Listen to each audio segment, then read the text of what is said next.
Apcas, que no te lo cuenten. Escúchalo. Bienvenidos a Ciencia y Saber. Hola, ¿qué tal? Muy buenas, ¿cómo estáis? Bienvenidos un día más a Ciencia y Saber. Soy Joan Prats y hoy vamos a hablar del acero más avanzado del mundo, aquel que se perdió para siempre. Imaginemos una espada capaz de cortar otra espada sin perder el filo. No una vez, sino una y otra, sin mellarse, sin quebrarse, sin perder su forma. Un acero tan resistente y flexible que, siglos después, los ingenieros modernos aún no han conseguido reproducirlo exactamente. No es una leyenda ni una exageración romántica del pasado. Ese acero existió, fue real y se forjó en el mundo medieval. Hoy lo conocemos como el acero de Damasco y su historia constituye uno de los mayores enigmas tecnológicos de la humanidad.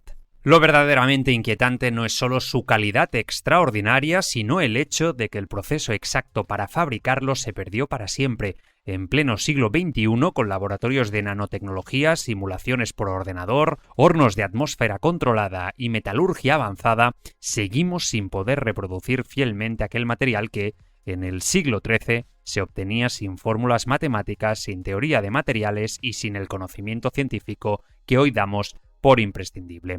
Y antes de seguir avanzando en esta historia apasionante, un apunte rápido. Si te gusta este tipo de contenidos, si quieres apoyar a Ciencia y Saber, en el enlace de la bio puedes darte de alta en Audible y probarlo gratis durante un mes. Haciéndolo desde nuestro enlace, no solo accedes a miles de audiolibros y podcasts de divulgación, sino que además ayudas directamente a que podamos seguir produciendo más capítulos como este. Sigamos. Durante la Edad Media, las armas procedentes de Oriente Próximo gozaban de una reputación casi mítica. Los cronistas europeos, especialmente los cruzados que combatieron en Tierra Santa, describían espadas capaces de partir armaduras, doblarse sin romperse y conservar un filo letal tras años de uso continuado. En muchos relatos se afirmaba que estas joyas podían cortar un pañuelo de seda lanzado al aire o dividir un yelmo con un solo golpe. Durante mucho tiempo se creyó que aquellas historias eran propaganda, exageraciones propias del miedo o del orgullo del derrotado. Sin embargo, los análisis modernos han confirmado que no se trataba de mitos, era metalurgia avanzada.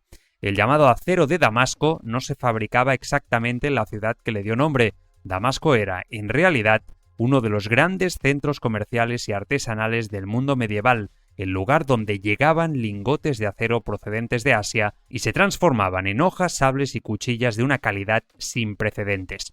Mientras en gran parte de Europa el acero medieval era irregular, frágil o excesivamente duro, y por lo tanto quebradizo, estas hojas lograban algo que parecía imposible incluso para los estándares modernos: combinar una dureza extrema con una flexibilidad notable. Durante siglos, el característico patrón ondulado que recorría la superficie de estas hojas fue interpretado como un simple elemento decorativo, una firma estética del artesano o una excentricidad visual destinada a impresionar al enemigo. Hoy sabemos que era todo lo contrario. Ese dibujo era la huella visible de lo que ocurría en el interior del metal, la manifestación externa de una microestructura interna extraordinariamente compleja, imposible de lograr por casualidad o mediante técnicas rudimentarias.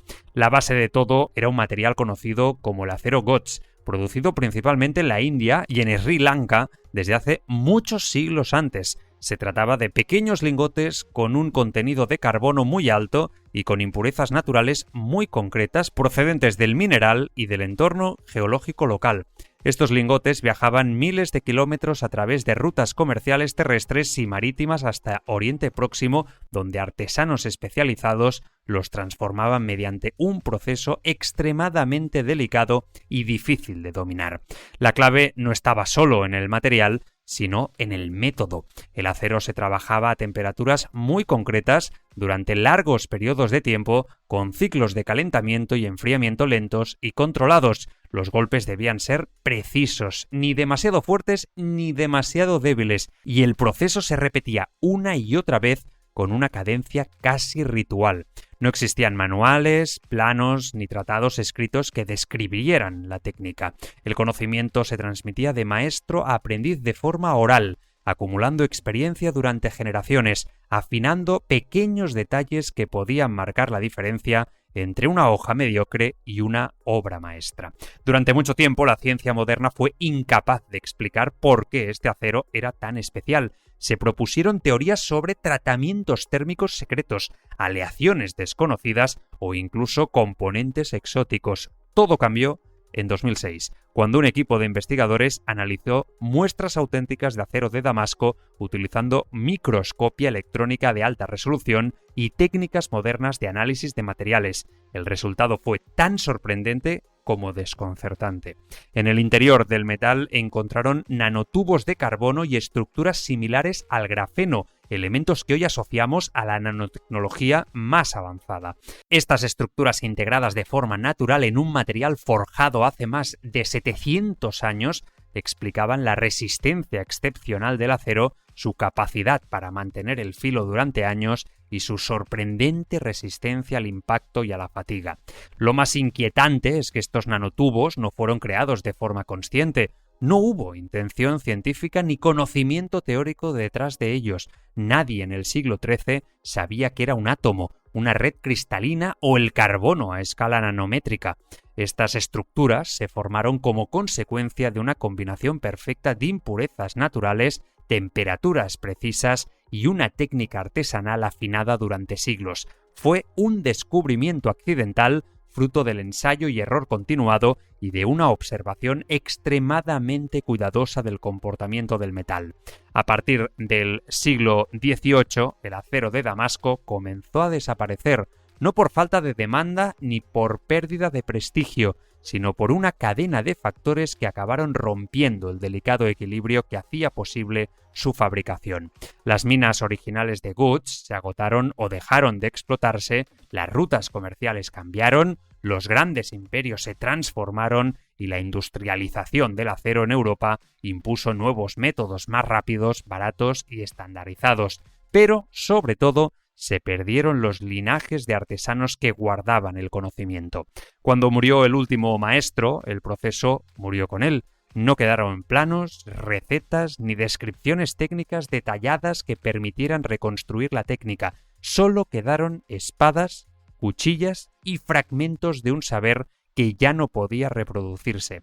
Piezas de museo que hoy observamos con admiración y desconcierto. En la actualidad, somos capaces de fabricar aceros industriales extraordinarios, mucho más resistentes y controlables que cualquier material medieval. Sin embargo, reproducir exactamente el acero de Damasco original sigue siendo imposible. Se han logrado imitaciones visuales, se han recreado patrones similares y se han creado aceros modernos superiores en términos de resistencia pura, pero no el mismo equilibrio interno ni la misma combinación de propiedades físicas y estructurales.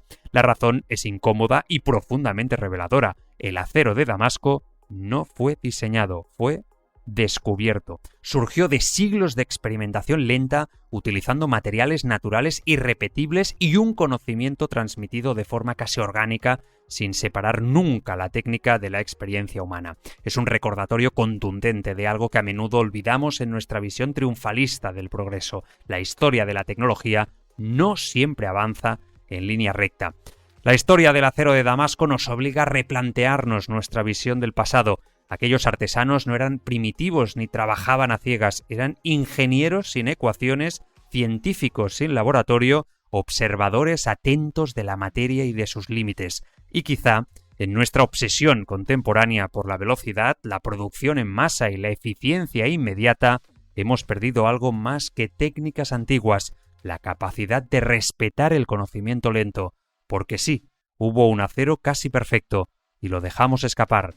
Tal vez el mayor misterio no sea cómo lo hicieron, sino cuántos otros conocimientos extraordinarios se han perdido sin que nunca llegáramos a saber que existieron. Mañana más, Ciencia y Saber.